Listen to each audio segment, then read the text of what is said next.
হ্যাঁ, একটি বর্গক্ষেত্রের পরিসীমা একটি আয়তক্ষেত্রের পরিসীমার সমান, অর্থাৎ বর্গক্ষেত্রের পরিসীমা যা হবে আয়তক্ষেত্রের পরিসীমা ঠিক তাই হবে। বর্গক্ষেত্রের প্রত্যেকটা বাহু সমান, আয়তক্ষেত্রের বিপরীত বাহুর সমান। আয়ত এবং বর্গ দুটো ক্ষেত্র আলাদা, কিন্তু এটারও চারটি বাহু, বর্গক্ষেত্রেরও চারটি বাহু, আয়তক্ষেত্রেরও চারটি বাহু। তো এর চারটি বাহু যোগ করলে যা হবে, এর চারটি বাহু যোগ করলে ঠিক তাই হবে, মানে দুইটার পরিসীমা সমান।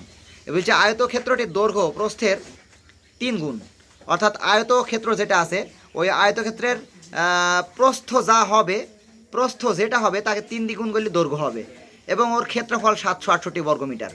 প্রতিটি 40 সেন্টিমিটার বর্গাকার পাথর দিয়ে বর্গক্ষেত্রটি বাঁধতে মোট কতটি পাথর লাগবে? তাহলে ধরি আয়তক্ষেত্রের হচ্ছে এটা আগে হবে, আয়তক্ষেত্রের প্রস্থ x মিটার, কারণ প্রস্থ যা হবে দৈর্ঘ্যের তার দৈর্ঘ্য হবে প্রস্থের 3 গুণ। তাহলে আয়তক্ষেত্রের প্রস্থ হবে x আর দৈর্ঘ্য হবে 3x, 3 গুণ। এবার এই দৈর্ঘ্য আর প্রস্থ গুণ করলে কি হবে? ক্ষেত্রফল। যেহেতু বইয়ে ক্ষেত্রফল দিয়েছিল, তাহলে ক্ষেত্রফল হবে 3x আর x গুণ দৈর্ঘ্য গুণ প্রস্থ, 3x স্কোয়ার। এটা ক্ষেত্রফল প্রশ্ন মতে, 3x স্কোয়ার এটা ক্ষেত্রফল, আর 768 এটাও ক্ষেত্রফল, দুইটা সমান। এবার 3 চলে যাবে ভাগে, ভাগ করলে হবে 256, আর স্কোয়ার তুলে দিলে রুট হয়ে যাবে একবারে। আর রুট মানে বর্গমূল, বর্গমূল হবে 16। হ্যাঁ, ক্যালকুলেটারে 256 রুট 16 টিপলি চলে আসবি, রুট দিলেই 16 চলে আসবি।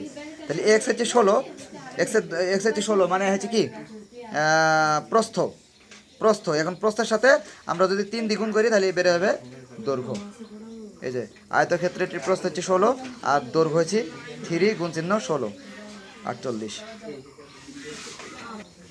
আমাদের এখানে বলা হলো কি, বর্গক্ষেত্রের পরিসীমা আর আয়তকার ক্ষেত্রের পরিসীমা কি সমান। তাহলে আমরা আয়তকার ক্ষেত্রে দৈর্ঘ্য আর প্রস্থ পেয়েছি না? আয়তকার ক্ষেত্রে দৈর্ঘ্য কত পেয়েছি আমরা? 48, আর প্রস্থ কত? 16।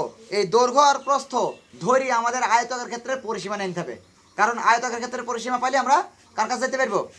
বর্গক্ষেত্রের পরিসীমার কাছে যেতে পারবো। ঠিক আছে, তাহলে লেখো আয়তকার ক্ষেত্রের পরিসীমা। তাহলে আয়তক্ষেত্রের পরিসীমা 2 ইন্টু দৈর্ঘ্য যোগ প্রস্থ, 2 দৈর্ঘ্য 48 যোগ প্রস্থ 16, এটা যোগ করি, তারপরে 2 দ্বিগুণ করলে 128 হবে। এটা হচ্ছে পরিসীমা। তাহলে আয়তক্ষেত্রের পরিসীমা কত পেলাম? 128। তাহলে আয়তক্ষেত্রের পরিসীমা আর বর্গক্ষেত্রের পরিসীমা দুইটা কি হবে? সমান।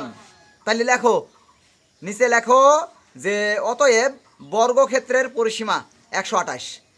অতএব বর্গক্ষেত্রের পরিসীমা 128।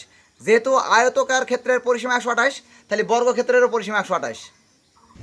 তাহলে বর্গক্ষেত্রের পরিসীমা 128, যেহেতু আয়তকার ক্ষেত্রের পরিসীমা বের করেছি আমরা, আয়তকার ক্ষেত্রের পরিসীমা 128, তাহলে বর্গক্ষেত্রের পরিসীমা 128। এবার বর্গক্ষেত্রের যে পরিসীমা, ওটা বর্গক্ষেত্রের পরিসীমা এসছে 4টি বাহুর যোগফল দিই।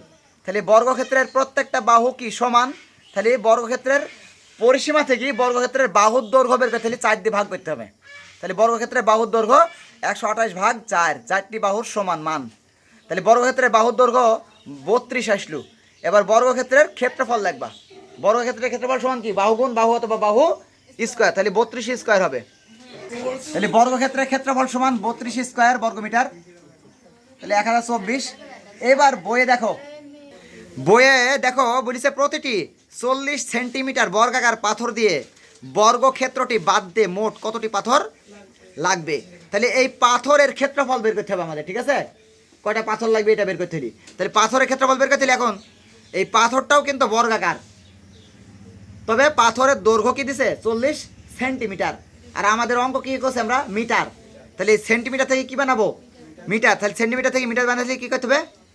100 দিয়ে ভাগ, 100 দিয়ে ভাগ। তাহলে লেখো বর্গাকার পাথরের দৈর্ঘ্য, সবাই লেখো বর্গাকার পাথরের দৈর্ঘ্য 40/100 দি মিটার।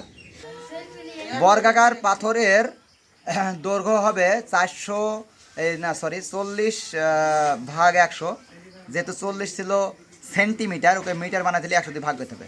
তাহলে 0.4 মিটার হয়ে গেল। বর্গাকার পাথরের দৈর্ঘ্য। এখন ওই বর্গাকার পাথরের দৈর্ঘ্যকে স্কোয়ার করলি, হ্যাঁ, বর্গাকার পাথরের ক্ষেত্রফল পাওয়া যাবে। তো বর্গাকার পাথরের ক্ষেত্রফল হবে 0.4 ব্র্যাকেট ডি স্কোয়ার দি 0.16, এটা বর্গাকার পাথরের ক্ষেত্রফল। এখন এই বর্গাকার পাথরের ক্ষেত্রফল, বর্গক্ষেত্রের ক্ষেত্রফল 1024 আছে না, এই বর্গক্ষেত্রের ক্ষেত্রফলটা আর এই বর্গাকার পাথরের ক্ষেত্রফলটা ভাগ করতে হবে, তাহলে পাথরের সংখ্যা পাওয়া যাবে। ঠিক আছে, তাহলে লিখবা যে মোট পাথরের প্রয়োজন এই 1024 মানে বর্গক্ষেত্রের ক্ষেত্রফলটা ভাগ পাথরের ক্ষেত্রফলটা তোলো, তাহলে অঙ্ক হয়ে যাবে। কয়টা পাথর লাগবে সেটা বেরিয়ে যাবে। বর্গাকার না, সরি, লিখবা হচ্ছে মোট পাথরের সংখ্যা বা মোট পাথর প্রয়োজন বা মোট পাথর লাগবে দিয়ে ওই 1024, হ্যাঁ 1024 এটা হচ্ছে বর্গাকার পাথরের, এই বর্গাকার ক্ষেত্রের ক্ষেত্রফল আর এটা পাথরের ক্ষেত্রফল। তাহলে বর্গক্ষেত্রের ক্ষেত্রফল আর পাথরের ক্ষেত্রফল ভাগ করবা, এটা ভাগ এটা, তাহলে পাথরের প্রয়োজন বেরিয়ে যাবে। তাহলে এই অঙ্কটাই বর্গক্ষেত্রের ক্ষেত্রফল আর আয়তকার ক্ষেত্রের ক্ষেত্রফল বলিল যে এর পরিসীমা সমান, তাইতে আমরা বর্গক্ষেত্রের পরিসীমা বের করলাম, আগে প্রশ্ন মতো তৈরি করি।